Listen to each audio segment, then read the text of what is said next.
my motto is, in life's movie, the music is free. So every one of my videos is going to be raw footage. It's going to be a movie.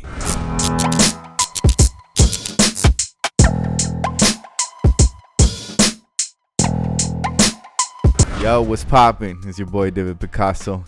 Welcome to Odix. I got a very special guest today. He goes by, what's up, homie? What you go by? My name is Relm, Diggie, Buckeye City representative #1 in the building. What's up, Odex? Y'all heard? Yeah.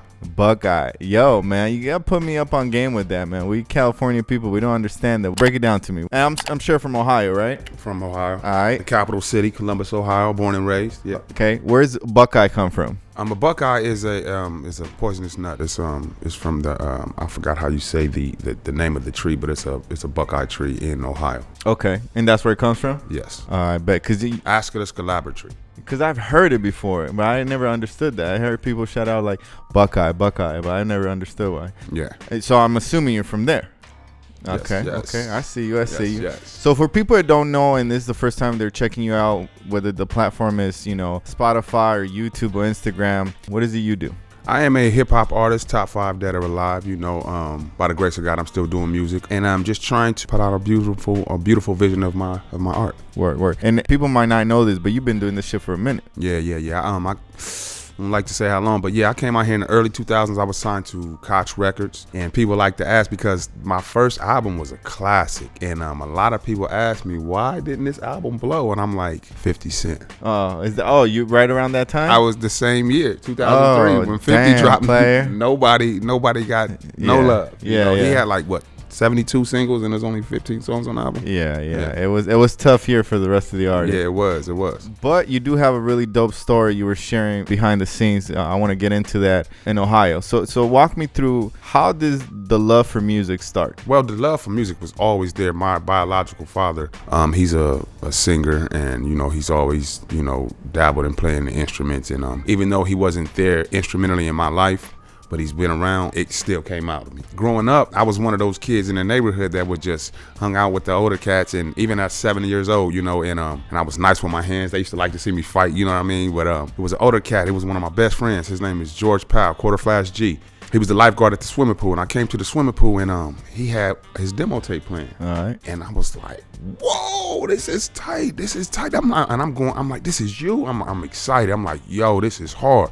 So he was like, you like that? I'm like, man, this is dope. He was like, look, he took it out. He gave it to me. He was like, I'll never say that rap again. That's yours. Oh, okay. So at 7 years old, I memorized that song. I was the illest rapper in the world at 7 years old. Like, nobody could touch me. But years went by, I still only had one song. So everybody's like, yo, you tight, but what else you got? You know? So I started writing my own. Of course, came off whack, but a lot of people that write whack music don't know it's whack. Okay. Because they really feeling themselves. You know what I mean? Right. But I knew I had something, and it just kept coming.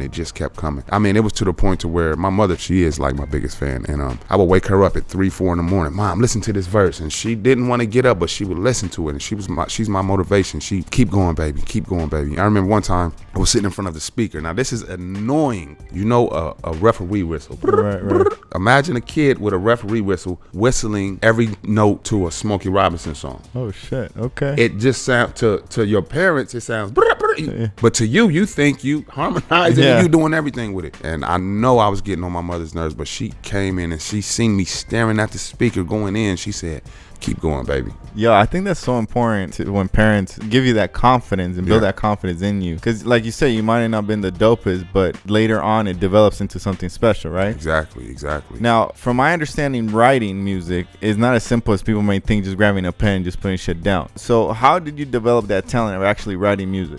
I developed that talent. I was in I think it was the 4th or 5th grade, and my teacher, his name was Paul Hammock. He gave us assignment to write a story, and it was gave us like a week to turn it in. Okay. I came in on Friday to turn it in. I didn't have mine done. I wrote it right there in class, turned it in, freestyled it. Right, of course. The next week he came to me and pulled me outside the classroom. I'm thinking I'm in trouble. He's like, I need to talk to you. He said, who wrote this for you? I said, I wrote it. He said, no. What adult wrote this story for you? I'm like, I wrote that, Mr. Parker. And he was like, Mr. Hammock. And he was like, don't never stop writing. He would take my stories and he would enter them in contests without me knowing. Okay. And like 4 out of 5 of them, I placed 3rd and 2nd place. Like, nice. Just not knowing. I just imagine I knew what I was working for. Right, you know what I mean? Right. Effortless shit you were putting into just coming out naturally. Exactly. Yeah. So that is how I got the art of storytelling. If you listen to my music, 98% of it is storytelling, but I still put my own little twist on it. Okay. Since we talk about storytelling, one of my favorite rap artists, Slick Rick. Okay. You know, he's a storyteller. So one day I'm in Milwaukee, Wisconsin. I mean, I can go on for days and years about my grind, but so I'm in Milwaukee, Wisconsin. My oldest son was living in Milwaukee at the time, so I was there for like maybe a month just visiting. And this lady friend of mine, she was a barber. I started letting her cut my hair. She gave me this flyer, and it said, the Lyricist Lounge show, Slick Rick, is performing at this club in Milwaukee. Okay. And the opening act was the Lone Catalyst. Now, the Lone Catalyst was my first producers. Okay. They heard about me in high school, came and got me out of high school, put me in the studio, my first track ever. Word. So I see them on the flyer. I'm like, I know I'm getting on stage. Right. So in my mind, I'm like, oh man, I'm about to blow up. This is Slick Rick. I'm like, I'm a battle Slick Rick. Right. I'm gonna challenge Slick Rick to a battle. That whole week, I had the flyer in the corner of my mirror. My stand-up mirror just going in, right? Going in. Right. So I get to the show, Lone Catalyst on stage. They see me, boop, pull me on stage, hand me a mic. Oh, shit. This is in the middle of one of their songs. Right. I took the 3rd verse over, went berserk. The crowd loved me. I don't know what, I shouldn't have left the stage. Right. But I left the stage and I went around, then Slick Rick is rapping. I went back around to the side of the, because my homeboys were still on stage. All right. I called them over. I said, hey, yo, go tell Slick Rick I want to battle. They were like, we're not going to tell Slick Rick that. I said, don't trip. I tell him myself. So I walked around to the front of the concert. I'm 10-0 when it comes to getting on stage at concerts. Anyway, we'll talk about that. So no. I'm at the front of the concert. Slick Rick is going in. I'm like bar for bar going in with him. Every word of his songs. Okay. Every one. And he had just dropped the album. I knew the words to that too. I'm going in. He stopped. He seen me going in so much he stopped. He said, yo, what's going on right here? I'm like, I want to battle. He said, you want to what? I said, I want to battle. He was like, I thought y'all liked Slick Rick. I said, I love Slick Rick. I just want to battle. The crowd went crazy. People start coming out of nowhere, massaging my shoulders. Drinks came from everywhere. Slick Rick was like, all right, I'm gonna give you your shine after my show. I was like, oh, I went to the corner. I had so much energy. I was levitating. And I came there by myself. Right. So I'm in the corner. And when I said drinks was coming like in mason jars, Hennessy everywhere. I'm like, so I'm just trying to stay focused. The concert's over. Slick Rick's walking off the stage. I ran up to him, gave him a big hug. Dap and a hug. Like, what's up, Slick Rick? He like, what's up, man? I said, what's up with the battle? He said, you still want to battle? Now, remember, I told you he just dropped the album. Right. So I hit him with a bar from his album. Right. He said, excuse me. He said, if a nigga want to eat, he better not ever cry battle. I said, you said if a nigga want to eat, he better not ever cry battle? He said, boom, but Clyde, and he swung at me. Oh, shit. His managers, everybody picked him up. They was dragging him, taking him everywhere, and I'm just standing there. And then one of his people came to me, and he was like, why would you challenge Slick Rick to a battle? I'm like, so you mean to tell me if I walk out on a basketball court and Michael Jordan is out there by himself shooting around, I'm not going to say check up? Right. Even though I know I'm going to get beat by Michael Jordan. Now, when I was in that corner levitating, God, for political on my conscience, right, tapped me on my shoulder and said, you know who you about to battle, right? He said, pay homage. So I went from battle mode to homage. Now, had he said, let's battle, he wouldn't have spit one bar when I got done. Because I was going to let him know where I got my talent from, where I got my, you feel me? Like, right. I was going to give it to him, give him nothing but respect. Okay. Because when I went to the corner, I was like, but you know he got hit after hit after hit. He could battle you just saying song titles. Right. And the crowd he gonna get that reaction. Right. And I'm like, so like I said, tapped me on the shoulder and was like, yo, you got this one.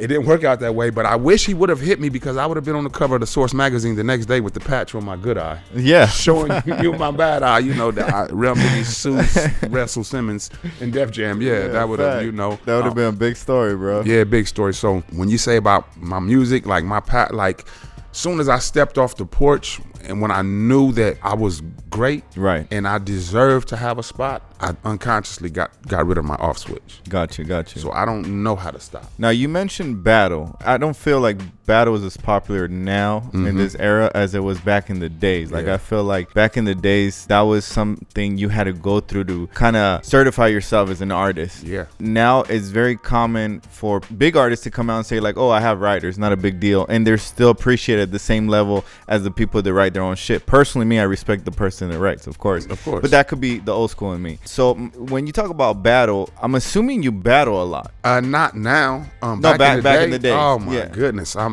That's where. Give me some stories. Whether that's high school, after high school, whatever it may be. Okay, this is not a battle, but we're going to get into some more battles. But okay, one time, I'm in Atlanta. I'm in a group at this time. It's 5 of us. But when we get to Atlanta, it's only 3 of us that went. And the Mama Soul, she's the female in our group. That's my sister, Mama Soul. And she, her cousin is one of the finest females in Atlanta. So a lot of all the ballers and basketball players and everybody gravitate to her. But she's on her business. You know what I mean? So she's networking. Okay. So when we got to her house, she was like, I'll be right back. I'm going to go to the airport and I'm about to go get the DOC. I'm like, okay, you know.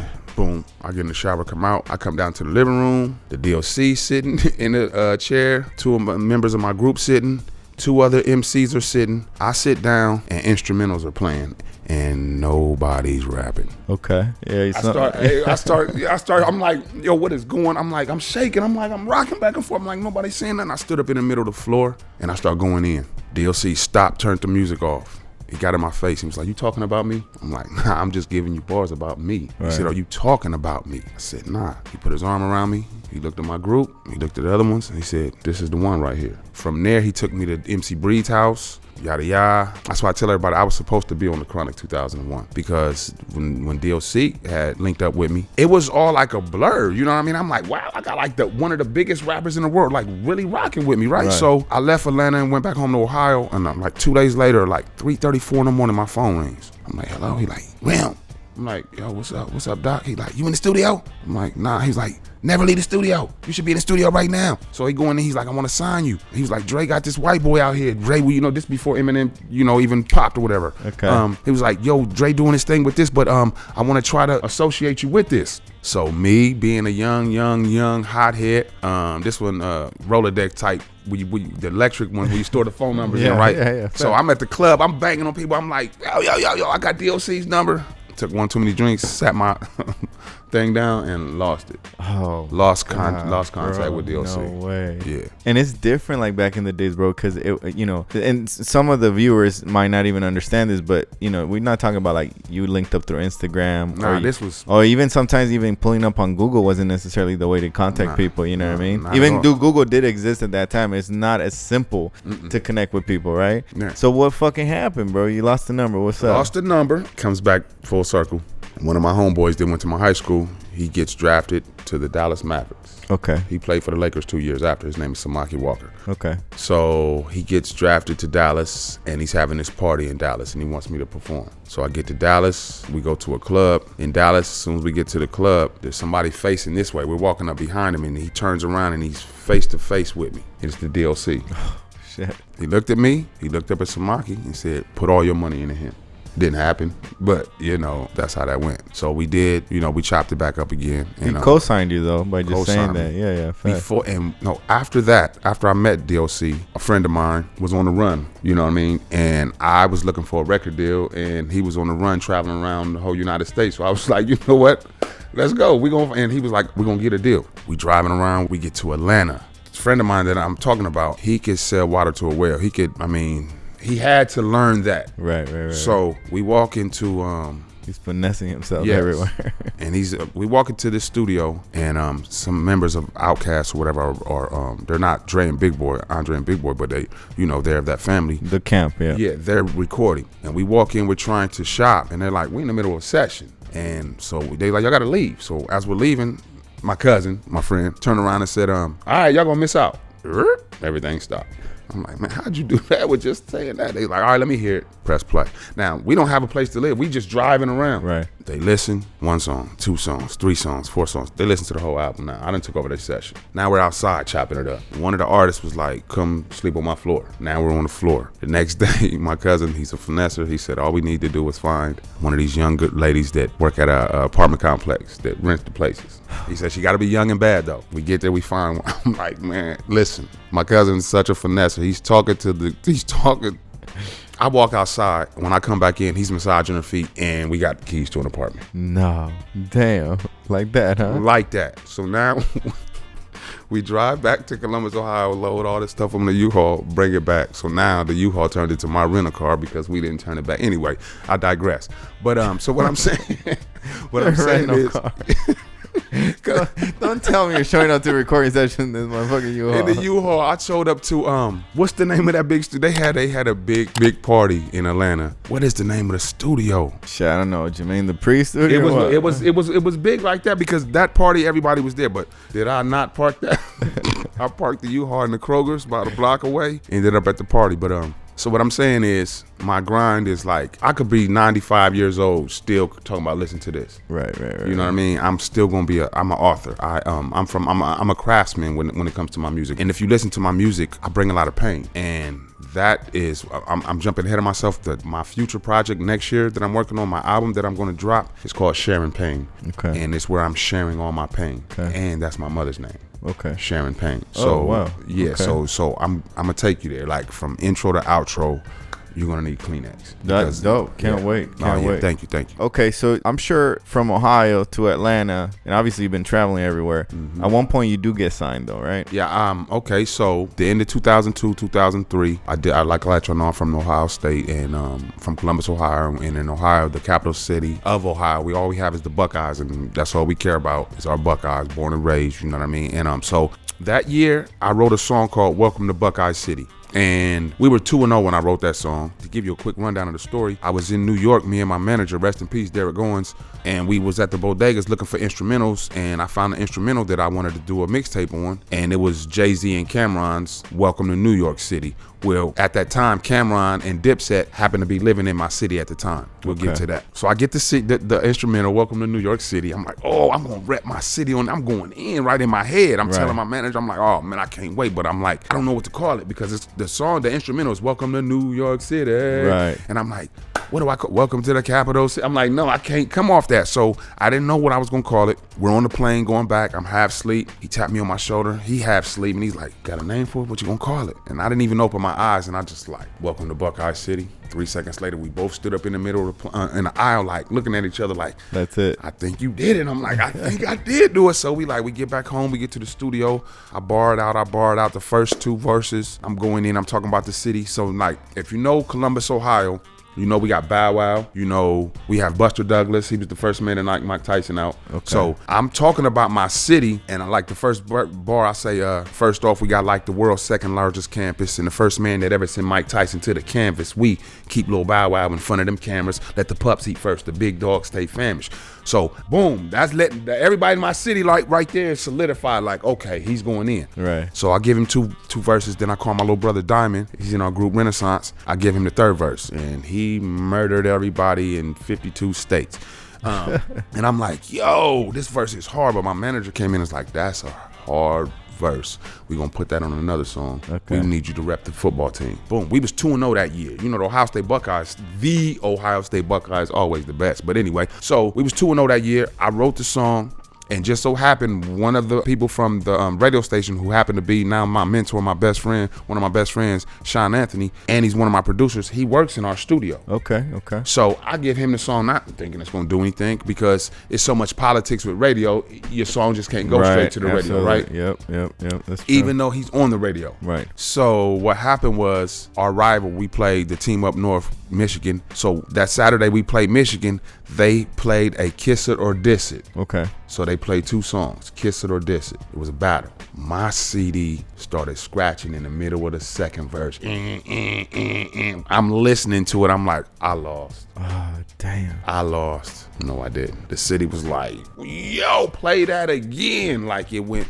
So from that point, I was literally, when I say 6 to 7 spins an hour on the radio for months, like. And that's every day. Every single day. It got to the point to where people were telling their friend, like, say the homie was coming in from the airport and you had to pick him up. And he ain't been there in months. As soon as you picked him up, you say, hey, you're about to hear this song on the radio. When is it? I don't know when it's about to come on. Like in the middle of you talking, it comes on. Got you. Boom. So now everybody's Buckeye fans. It got to the point to where I was getting so many spins, nobody knew the face. They just heard the voice, knew the song. And the sound. So it was people, friends of mine, performing my single like it was theirs. That's crazy. To the point I was in a barbershop one time, and I'm gonna say your name on here. You still a homie Solo, but this barber, he was cutting my hair, and he was like, "You heard Solo's new song, Welcome to Buckeye City?" I'm like, "That's my song." Right. And he was like, "Nah." And while we talking, getting a haircut, the song comes on the radio. Okay. I snatched the cape off me, get up. Wow, give him bars, give him the whole concert. Everybody in the barbershop stood up like, that's him, that's the guy. That's you feel me? Song, yeah. I'm signing autographs, I'm doing the whole nine. They like, okay, so that's you. So nobody knew the face, and then the news media picked it up. Okay. So I did like 3 interviews on the big news stations. Okay. And it was pandemonium. After that, it was like I said. And then at the Ohio State parade at the by the Horseshoe where we play football at the stadium, we pulled up in a scarlet and gray stretch Hummer. This is 2003. The same year LeBron got changed. LeBron got drafted. People was coming up to my Hummer thinking I was LeBron James. Okay. Right? So when they found out who I was, we pressed up 10,000 CDs. We pulled up. We sold 7,500 standing there. That's insane, dude. And it was one song going for $5. I'm gonna say 800 to 1,200 of those CDs went for 10 and 20 because everybody was just saying, if you just rap the first verse, I'll pay 10. If you just rap the hook, I'll pay 20. It was like that. Damn. Everybody around me had I had money stuffed in my socks. And I'm gonna tell you this part of the story that I've never told anybody. Okay. We're gonna get to that. Ready to listen. So we money's falling everywhere. So I tell the homies, like, look, we gotta stop. We gotta go. We get to the hotel, everybody's dumping money, right? So now, I told you we pressed up 10,000 CDs. When my song hit the radio, I was 75 cents from being homeless. I didn't have the money to press up those CDs. My manager, rest in peace. He was a street guy. I call him the eBay of the streets. Okay. He didn't have it, but he knew where to get it. Okay. Whatever it was, 52 kittens. You need that? Be right back. I got you. It did. You can make up something. He was the eBay of the streets. He was, the search engine of the street. Gotcha, put it like that. gotcha. So I digress. Where was I at? So you're in the room full of money. Boom. So now, how did I get those CDs? My manager negotiated with some cats. They purchased the CDs for us, and then they was gonna take a percentage of the cut. Okay. I felt something in my heart. This was gonna be shady. I was like, something bad is about somebody's not gonna get their cut. And I'm like, I'm all over this song. That's my name. I'm going to get a cut for sure. So, they bought the CDs. Some told me something's up, so I had a little stash duffel bag, right? Okay. You know what I mean? Boom, boom, boom. So we get there. Everybody empty out the money. And they say, okay, we're gonna keep all this money. Y'all can have the rest of the CDs. I have to put on a show at this moment because they feel that I have some more money. And I'm going in, I'm cussing them out. Like, yo, this is my song anyway, and y'all not even gonna pay me? We did all this work and I'm going in. F you, this, that, and the third, whoa, all the way out the door. The Rain Man. I gave, I'm mad all the way to the car. Then my swag came back because when I sat in the car and I just started pulling out thousands, I was like, yeah. I jumped on the Greyhound bus and went to go see my son in Milwaukee from there. But my bad, y'all. But not really, because y'all didn't want to pay me for my music. So wait, so at the end they try to take all the money? Yeah, I get it because we still had 2,500 more CDs. That's still, okay. So in their head, they're like, we take this money, you can still sell the rest. You can still sell the rest. Got it. I get it. It was good business. Got it. But it was a monkey wrench in my program because I didn't see that coming, but I felt it coming because you should have told me that up front. And I'd have said, facts. And I would have said, well, just pay me now. Yeah, facts. Sell my music, pay me. Right. You know what I mean? Right. Get me out the way, and then pay me for working too. I need 2 checks. Right. You know what I mean? Right. So that's how that go. So you walk out of that room. Obviously, they're assuming like, yo, this dude is really upset because we're not gonna pay him. But you knew you had money already. Oh yeah. I even had a couple of my homeboys. I said, don't put that money up. Oh shit. Don't put that up. They was mad at me when I came and took the money. I'm like, none of this was yours. Like, I pay you for working that day. But you thought I was telling you to keep that for you? Like, nah. Yeah, I felt you feel me? Like, nah. He looking at me like, dude, it's $200. Nobody made $200 in 2 hours before. Right. You're not a doctor. You know what I mean? You can't look with in 2 hours. That's what you paid him. You know how much we made? Yeah. I mean, come on. I mean, you. And then we're talking about early 2000s, no? Exactly. Damn, bro. They got paid. Got paid. Yeah, for sure. So but I could see. I feel why he had his lip out because he thought that no, you shouldn't think that though. You know what I mean? You thought that I was telling you to hold that for you. No. Gotcha. I hired you to work for But me. you anticipated that move. Yeah, I felt it. That was chess right there. Yeah. I'm like, oh, they're not moving right. They're not talking right. For sure. All right, so what happened? So you go visit your son. Come back. But when you say you go visit your son, where you go? Back to Ohio? Milwaukee. Okay, He was gotcha. living in Milwaukee at the Got you. I went to go Milwaukee, then I came back, and my manager was like, I don't know what to do, but we got to get out of here. So he saved up enough money and put me in a hotel out here in California for 2 months. And while I was out here, I landed a small role in a movie called Cutthroat Alley with Mac 10 and Busy Bone. Okay. I did that, and then I ran into iRock he was on Universal, and I showed him my project, and he got together with another guy who had some money. They put together an independent label, and then we got signed to Koch. Okay. Because I came with my own fan base. They knew that I didn't even need a manager to negotiate my deal. I made 35.5% off every dollar. Okay. And it was two owners and me. So I was making more than one of you. You know what I mean? So Yeah, with 35%. Yeah. That being said, You're I was past that 33% split. And then they said, okay, we'll deal with that.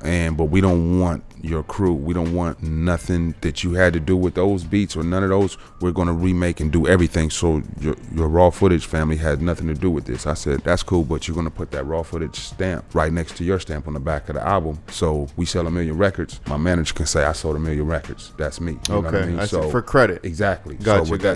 His name got in the credits as an A&R and something else on the album. I made, you know what I mean? I'm like, you don't want nothing to do with my people? Yeah. I'm like, okay, well, we eating at the same time. Yeah, that's we're gonna make what's sure up. we eat at the same Loyalty. time. You know, exactly. So it was to the point to where if we blew up, he didn't need me to come speak for him. His name is on that. His logo was on that. Yo, this is, so he could have, opened up a door. But his life was taken. How did that happen? Because I know you mentioned he passed away, but you didn't tell me how. That's like one of the hardest times of my life I had to deal with, because not only was he murdered, I was a suspect. Oh, shit. Yeah. And my manager, when I said he was the eBay of the streets, everybody knew him. So he didn't have an enemy. So when he was murdered, nobody knew who did it. Everybody wanted answers. Right. So this is how it happened. I was out here in California, actually, and he was getting married to his wife, now his widow. And they've been together since they was like 13 or 14. Wow. So I flew in for the wedding, and wedding was good, everything good. 3 weeks later, now he had a house and a condo, and the condo is where we kept our studio. So everybody knows in Ohio, when I come home, you don't even have to call me. I'm in the studio. Right. Just show up. And if anybody just shows up, I know it's a family member, friend of the raw footage, conglomerate. Gotcha. So I'm at the studio. And when I told you, rest in peace, these things I can talk about now, my manager was the eBay of the streets. Somebody needed something, he knew it, yada, yada. He calls me, he said, you at the studio? I'm like, yeah, boom. He's like, open the door. I know what that means. He's dirty. He don't want to be fumbling at the door. Got it. So he pulls up, I open the door, he comes in, bam, he come in the kitchen, got the little work or whatever. And what haunts me to this day, I should have asked who's coming. But I just told you that anybody that's coming to this condo, to the studio, it's got to be, we already know who it is, right? I didn't know who this was coming. But I was leaving. Now, this happened, I left at like 7 o'clock at night, and I was supposed to, and I don't leave the studio. At 12 o'clock in the afternoon, I was supposed to leave to go get a rental car. But my cousin didn't show up to pick me up to go get the rental car until right after my manager pulled up. Okay. So had I went and got the rental car earlier today, I would have been there when the tragedy happened. Got it. So my manager comes in, he says, I'm like, cool. He's in the kitchen. I'm leaving. I'm like, I'll be back. My cousin takes me to go get a rental car. My cousin got to be at work at 12 that night. It's like 8 now. We get to, the rental car place is about to close. We get there, they say, now we're in a rental car that we rented from that my cousin rented from this place, and he's going to try to rent me a rental car. They're like, you can't rent 2 rental cars. Right. So now my cousin's about to drop me back off at the condo because he got to be at work. So I'm like, let me use the car while you at work. Let me use it. He's like, nope. So I'm like, cool. So before he drops me off, I'm like, well, just take me to get something to eat. Instead of going to get something to eat at the McDonald's or whatever, we stopped at the bar, 25-cent wing night. Have a couple of drinks before you go to work. So while we sitting there, I get a phone call from another local record label, Mima Records. They're big in our city too. They seen me on the news. Okay. And they called me. They like, why you didn't give us a shout out on the news? I'm like, laughing or whatever. So now I'm calling my manager to laugh with him. Like, yo, me Mug just called me to not really diss him because them is our people. Like, yo, they. So my manager's not answering the phone. He's not answering the phone. I'm not thinking nothing of it. So right when we finish the wings, my cousin say, you can use the rental car. This is how God is keeping me away from this situation right now. You feel me? Like the whole time. Facts. So my cousin, I drop him off at work. I'm headed back to the condo. Now all the condos look alike. So I'm driving down the street that the condo's on, and I see yellow tape and lights up the street. I'm not thinking that's our condo though. Right. I'm like, that look like our condo. I'm like, nah, that's not our condo. So I'm driving. I don't even have a driver's license. So I'm driving and I got my left blinker on. I'm about to turn up into, but when I get close enough, I see that there's a yellow tape blocking off our driveway and there's a cop standing right there. So I'm like, oh snap. I just told you I don't have no driver's license, and I've been in jail like 20 times for driving with no license. That's the only thing I've been in jail for is driving with no license. Anyway, so I take the blinker off and I'm going straight, and the cop jumped in the middle of the street. He stopped me, told me to pull over. So now I'm nervous as shit. So the cop was like, why are you nervous? I'm like, you really want to know? He was like, yeah. I'm like, I said, sir, I don't have a driver's license. And if I give you, because he just asked for my ID. And if I give you my ID, you're going to run a 50 on me, and you're going to see I probably have a warrant for driving with no license, and you're going to take me to jail, and I'm only in town visiting. I've never seen this cop before a day in my life. He looked at me and called me by my stage name. He said, Relm. That's the furthest thing from my mind right now. So now I'm like, I'm a local celebrity. I'm like, okay, so I'm cool. I'm like, wow, throwing my ID like a spades tournament. Take that. So now he was like, what was you doing back there? I'm like, I'm just going to visit a friend. You know what I mean? It's none of his business, but I'm like, I'm just going to visit a friend. And so now I'm just chilling. I'm like, what happened? He was like, it's been a shooting. I said, sir, I live right there. He said, you live where? I said, I live right there. Took me out the car. He grabbed me by the sleeve of my coat. He walked me to the yellow tape. He's like, where you live? I'm like, right there where the light's on. I don't know. My manager is laying there in the ground, in the grass. Damn. So I'm going to say this. First time I ever seen a brick and the first time I ever seen a dead body in the street was the same day. Wow. You see what I'm saying? Yeah. Even though I've been around it, but I'm talking about like as far as like this is mine type, you know what I mean? Right, Woo woo woo. This is, you know what I mean? To touch. Boom. So back to what I was saying. The cop was like, where you live? I'm like, right there where the light's on. So he takes me up under the tape and we're walking. He's like, where you live? I'm like, right there. Right when I'm saying right there, I almost tripped over the homie. Oh, damn. And I'm like, in my head, I'm like. Was he covered or he wasn't covered? Oh, wow. They didn't know who he was. Oh, shit. So, because remember, he lived elsewhere, even though he owned that condo. Right. I was the only person there. I'm always there. You feel me? Right. So, except for when he come in, you know what I mean? But anyway, rest in peace, bro. And happy birthday, by the way, this month. So, boom. When I see him on the ground, I know D don't play. I know he don't play. But in my head, I'm like, D, wake up. The police are here. D, get up. Stop playing. In my head, I'm saying this. So, now I have to call his wife. I call her and I tell her, like, D's gone. She's like, Relm, what do you mean? I'm like, D's dead. D's been murdered. She's like, Relm, stop playing. Right. I wouldn't play like this. So now it's just me and the cop and rest in peace, my manager outside. And so now I'm making phone calls. And within 15 minutes, I told you he was the eBay of the streets. Right. I made the right phone calls. They made the right phone calls. They made the right phone calls. Now it's thousands, hundreds of people out on my street. And the cops got me that night too. This is one of the main reasons why I looked like I was a suspect, because the cop was like, Relm, the news are on their way and we don't want you to be depicted as, a suspect. Would you sit in the patio in the van and stay out of the way of the people? We need you to sit in the van. I'm like, cool, I sit in the van. Now everybody's coming, raw footage family, everybody out there. And they won't let me out the van. So I'm like, yo, I need to give somebody a hug. Like, you cannot just keep me in here. I just told you, you know what I mean? My man was right there, you know what I mean? You got to let me out. You got to do something. They's like, we can't let you out. I'm like, you got to let somebody in here then. They're like, we'll let one person. I'm like, let Kate's in. Because it was me, D, and Kate's raw footage. Right. Kate's come, big hug, woo, woo.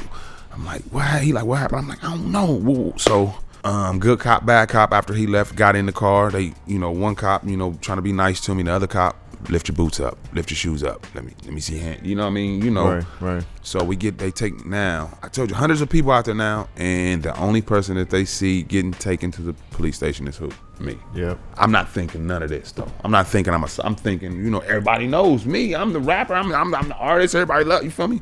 So we get to the police station and the cops are asking me all these questions. I mean, I let them fingerprint me from hair cuticle to toe follicle. You know what I mean? Like, like, yo, it's not me. I don't know. They like, what's up with all the drugs? What drugs? They bringing out pictures. Who is this? I'm like, that's me and my manager with Cash Money. Who is this? That's me and my manager on tour with Mobb Deep. You know what I mean? Like all these pictures. He like, who is that? I'm like, I told. They even went to MTV because I had a video back then. Okay. They went to MTV. They pulled it up, see my video. They like, okay, you really are just the artist, dude. So I'm down there for hours. I finally get to leave.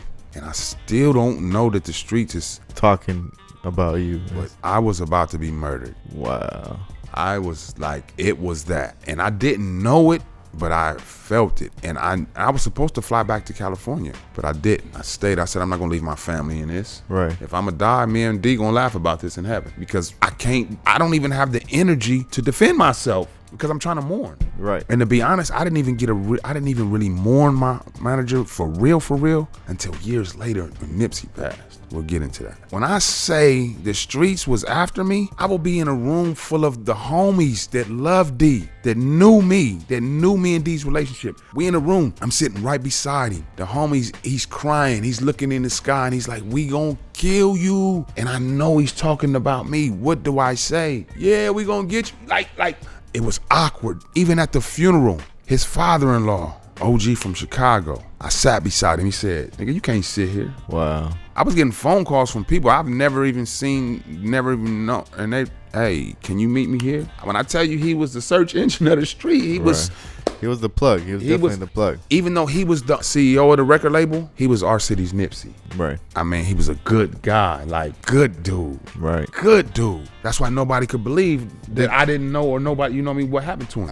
Is there a point where, they either find who did it? Gonna get to that. So now, how it happened was, my manager, somebody called a friend of my manager's called him and said, hey, I know some people that need this. My manager said, you need that? Meet me here. So the guy who's getting it for his homies, he don't know that they already had been plotting to rob my manager. Oh, shit. Okay. Matter of fact, the guy that killed my manager, he killed him in November.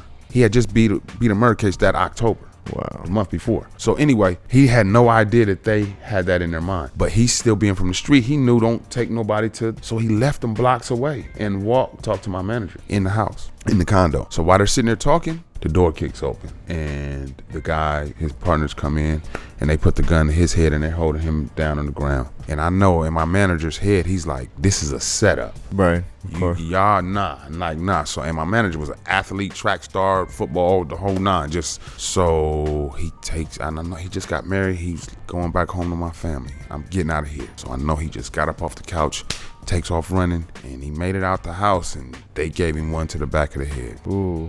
Fuck. So the guy who accidentally, I'm gonna say accidentally because I don't know if he knew for real, but I'm gonna say accidentally set my manager up. He told the police what happened like the next day. Oh, okay. But the police didn't tell the streets. So they caught these guys in January. So I had to go through that from November to the middle of January. Yeah. And my manager's wife, widow, she was the only one that really believed me. Now, I haven't seen her since then, but 2 years ago was the first time I seen her since.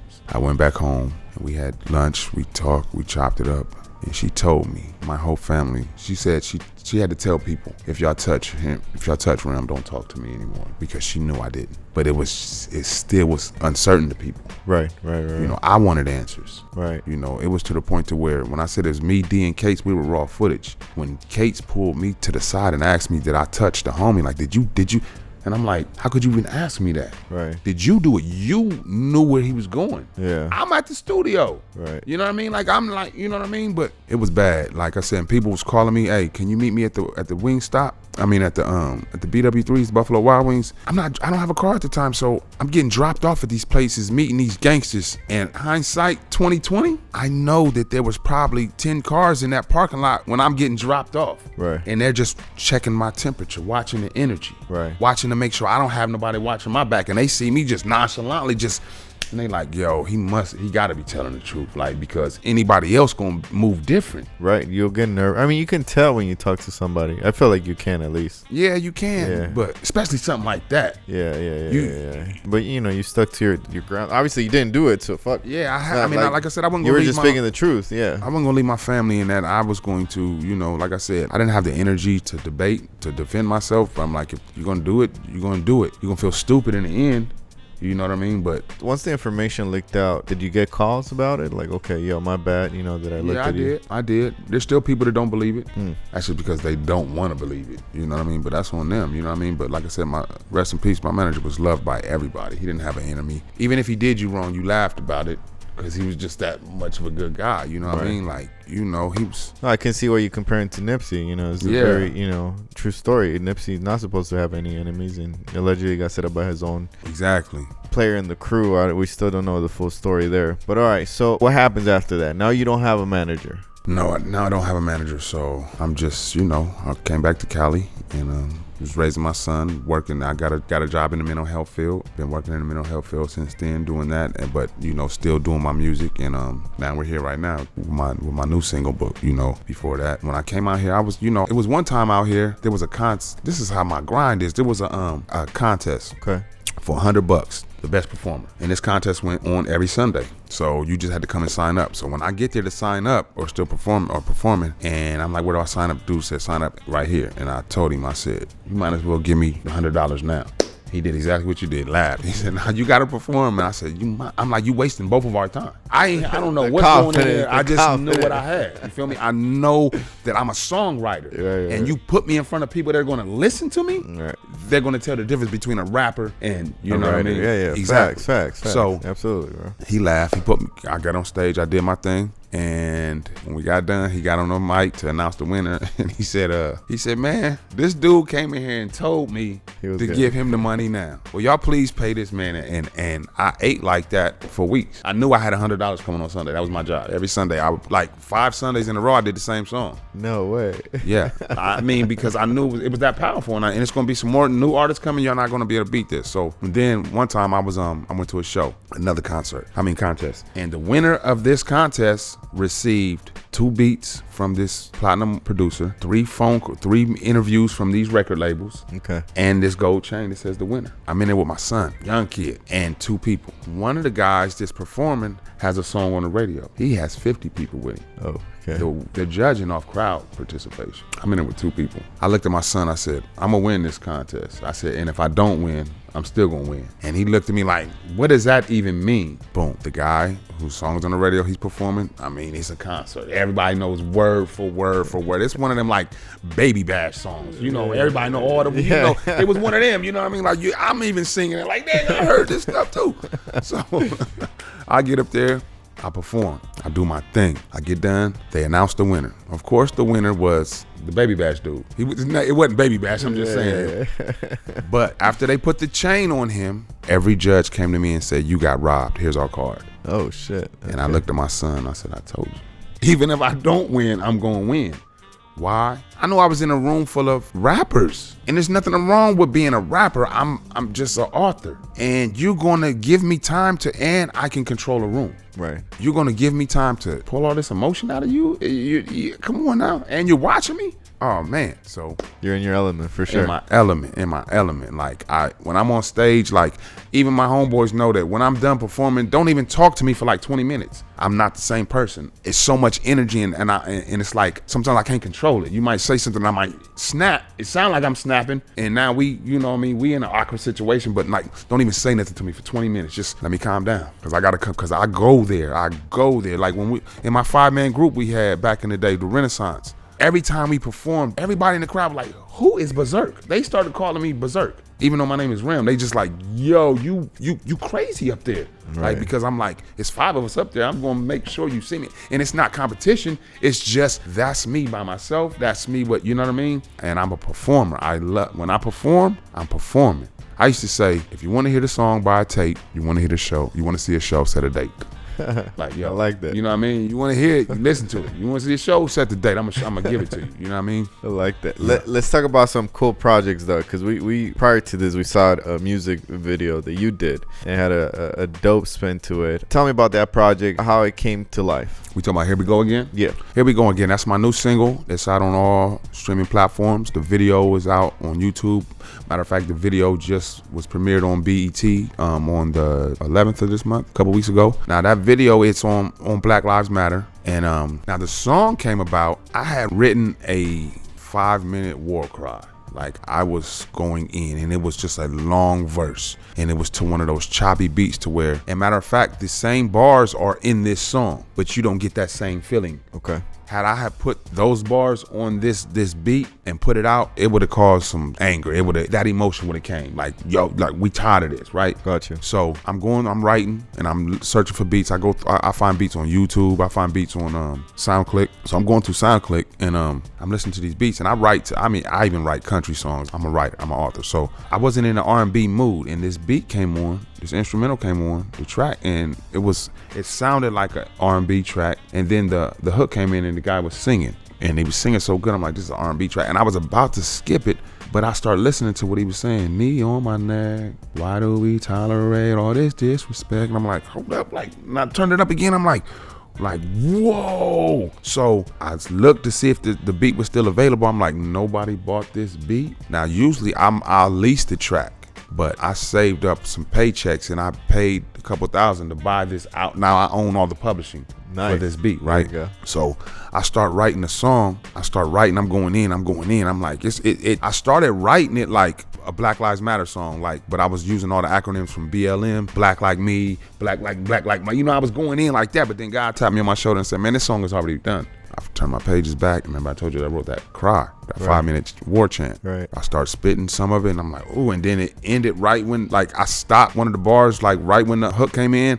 I started the verse back when the hook came in, and I was like, oh my goodness, this is done. So after I recorded it, I was like, and everybody was listening to it was like, yo, this is one of them ones. So I'm sitting back, I'm like, I gotta have a video. And so I shopped it to like 6 to 8 different cats that do videos, and they do good videos, but I knew how big my song was. Right. And I'm like, I know what I wanted for the video, my concept and everything. And so, but I knew at Our True Group, that's the guys that shot the video, my homeboy Herb from Our True Group, I knew that they could give me the visual I wanted because they worked with Nipsey. They shot his Reebok, his Puma campaign. They've been doing a lot of things, but I knew I didn't have the budget for them. Right. But they rock with me. So I sent them the song. They called me back. What you want to do? I'm like, I don't have a budget. And they like, look, can you get this? I'm like, no, but I will.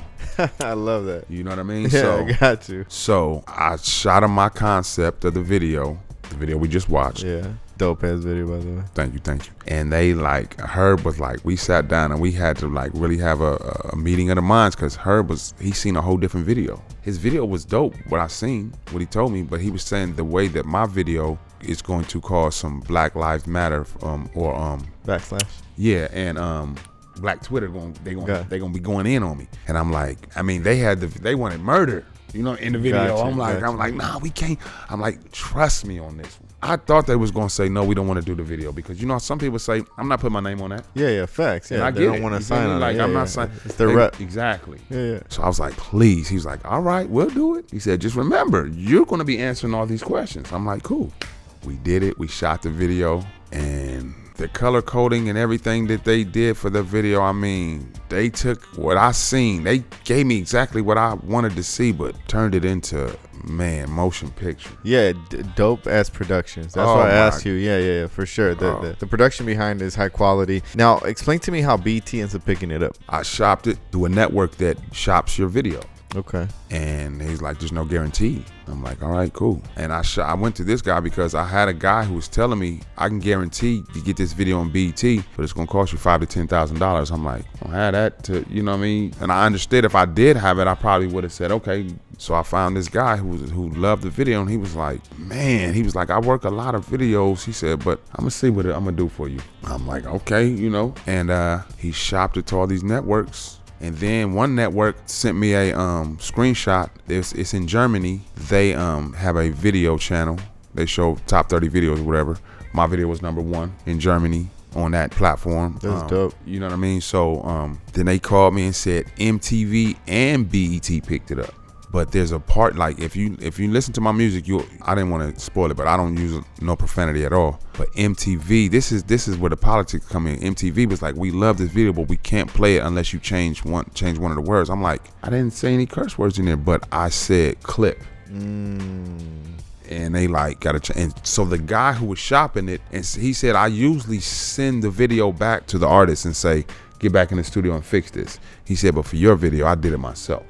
So I'm just waiting on the phone call to let me know the date that it's being aired on MTV. That's awesome, man. Congratulations on that. Thank you. And, good work. Yeah, like I said, I envisioned what I envisioned, but the outcome was just. And then one guy who watched the video, who promotes artists, he said, man, there's never been a time where you get a video that's immaculate. Right. The song is immaculate. The hook, everything, the four piece, like, you barely get that, because nowadays the video don't match the song. You know what I mean? Facts. It's true. It's just, okay, put the camera up. Let's just, now we recording, you know what I mean? But the record label me and my manager owned was called Raw Footage. And after, and so now I'm the CEO of Raw Footage.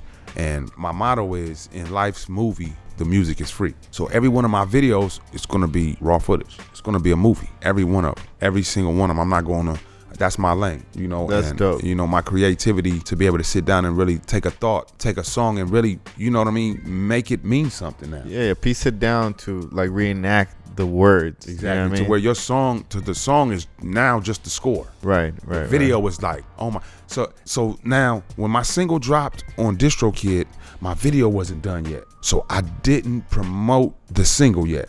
But I forgot that there's notifications to the people that follow you on.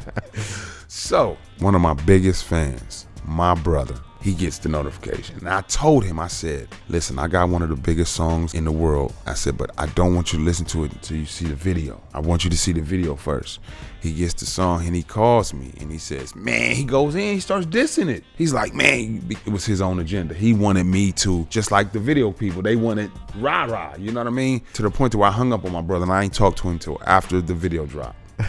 That's real family ties. I got a text message. It said, take off, little bro. That's what's up. Like, yo, like, I'm like, I know once you've seen this video, you know what I mean? But see, my brother's, you know what I mean, he just expects, you know what I mean? And he's been trying to make me, trying to, you know, write like this, you should write like, you should, you know, I'm like, I'm in my path. This is my lane. Stay in your lane for Nobody's sure. over here but me. Right. So when it pops, it's gonna pop, you know? And so like right now we're getting some traffic and we're getting a lot of eyes on us right now. As a matter of fact, this single I'm in negotiation with a big company for a publishing deal. They want to own a piece of my publishing for the next 5 years, but they're going to take that song and put it on like everything big that has to do with anything that about the topic we're talking about. Okay. My song will be one of the ones to possibly get the check for, you know, like right. NBA talk about it, bow and play, you know. So with that being said, that is a real blessing because this has only been a month. Right. You know what I mean? Right, a month. And like I said, the video is almost at 100,000 views right now. It's doing numbers on Spotify. I haven't checked the Apple or, you know, the other streaming sites, but yeah, it's a blessing.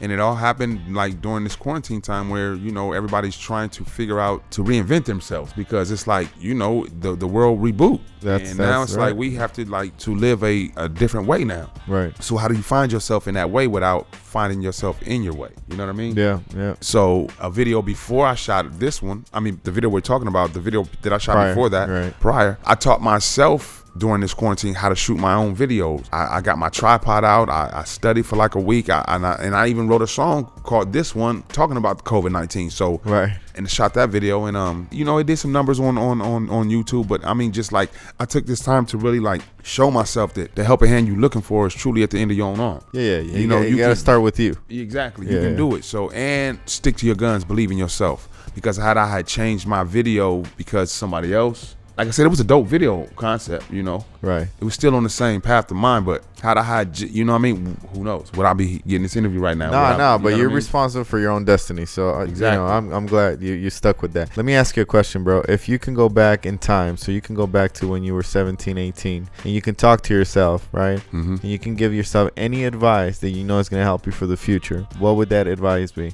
Don't leave Ohio. All right. Now, a lot of people might not understand that. So tell me, what do you mean by that? Don't leave Ohio just yet because, like I said, I built my own fan base. Sold 7,500 CDs in one day. My song was getting played 6-7 times on the radio. I'm driving down the street. They're playing the top 5 at 5. They get to the number 5 song, number 4 song, number 3 song.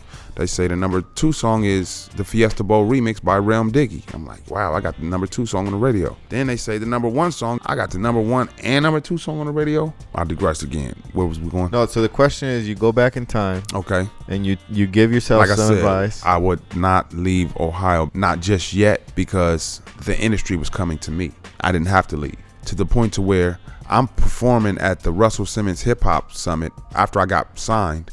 I was the only artist at this. It's in Ohio, so it was Russell Simmons there, Kanye West. Kanye West knows me by name. Even before I got signed, Kanye West, we'll talk about that. So I'm the only performer, and I'm performing at a stadium. This I'm seeing my face on the big Trinitron screen or whatever. You know what I mean? Like, this was like big, right? So after I'm done performing, like 4 major record labels came to me and said, Relm Diggie, welcome to Buckeye City. I'm like, yeah. They said, They said, we was looking for you. They said, but you was getting so many spins on the radio, we knew you had a major deal. So that was a gift and a curse. Yeah, absolutely. You're right. Because they're like, nah, that's because that was back in the day when you had to have a radio budget. Right. And to hear that, they're like, no, somebody paid big money. Right. That doesn't just happen. Right. It doesn't happen. But it happened. So I would tell myself, stay home, water your backyard, manicure your land. You built it. You can eat right here. Right. So, it goes back to what's the saying, that the grass is not always green on the other side. It's not. Yeah. I mean, I came to California. I learned a lot now. Don't get me wrong now. If you ask me how to run a record label, I might say, I don't know, but I can tell you how not to run one. I've seen it all. I've seen it run good and seen it run bad. Like it's like going to school and getting your degree. Right. So it's like basically I had to come out here all this time and really humble myself. And I think it was God really showing me that at that time, had I blown up like I envisioned it, and I was supposed to blow up like that. Like if you just Google and start looking, going back and looking at old videos, you'll see like yo, this dude was really like on every news station. Like, look, artists don't get that type of publicity without paying for it. But yeah. You know what I mean? Like, yeah. Like, yo, like I'm talking about like one of the news interviews, like I'm even rapping about the news. I mean, like I was like Lil Wayne on ESPN. Right. You know what I mean? So why leave? Right. Why leave? You I was so that I had to. I bought into that you had to leave your city. Right. You bought into that story. Bought into it. Yeah. And even though because there was no avenue coming. So of course I was gonna buy into it. I'm like, I'm doing all this and I'm still homeless. Like literally, like, you know what I mean? Like, yo. So like I said, I would have told myself 2 more years you gonna pop, because 2005 is when Instagram and the YouTube started popping. Facts, yeah. I would have already had 3 million, 5 million, 10 million followers. Facts. Before, yeah. And then they would have all just followed. Yeah, that's facts. So now all of my followers are fans, not just, you know what I mean? Like these, like really people that think they and know they know me. Right. Well, you listen. I feel like everything happens for a reason, bro. So your story's still not done, and you're still writing it. Exactly. Before we end the podcast, you want to give a shout out to anybody? Yeah, I'm gonna give a shout out. First of all, thank God for everything you've done for me being here. Shout out to my pastor, my business partner, Relm Carter. Shout out to our True Group for the immaculate visuals for the video that you're about to see when you click on and enjoy that. Shout out California. Shout out Ohio. Man, there's so many people. Rest in peace, Derek Goins, my manager. And you know what? He was murdered November 9th, 2004. Wow. My youngest son's birthday is November 9th. So that day is bittersweet for me. Yeah, like, for sure. You know what I mean? It's like I wanted to post happy birthday for my youngest son, just that and third, but then it's like, and I want to post for, you know what I mean? But it's like, you know what? I'm just going to celebrate and reminisce. You know what I mean? By myself. Tough day, bro. Yeah, it is. But raw footage lives on though. And like I said, I owe it to my manager. I owe it to some people to succeed. Yeah. I owe it. And you will. Thank you. And you will. Let's shout out your single coming up in video. My single, Here We Go Again, by your boy Relm Diggie. That's RELM DIGGIE on everything, at Relm Diggie on Instagram, Twitter. Subscribe to my YouTube channel, Relm Diggie. Yeah. And we'll put all the tags. Well, I want to thank Barbara for linking us up, bro. Yes, I want to thank you for coming through and sharing your story. Wow. Make sure you do follow, subscribe. Everything will be on the tags. Until next time, we out. Peace. Yeah, Barbara, Patty, and Kari. You already know. Heard. The Bomb Publicist team, we doing it. Okay.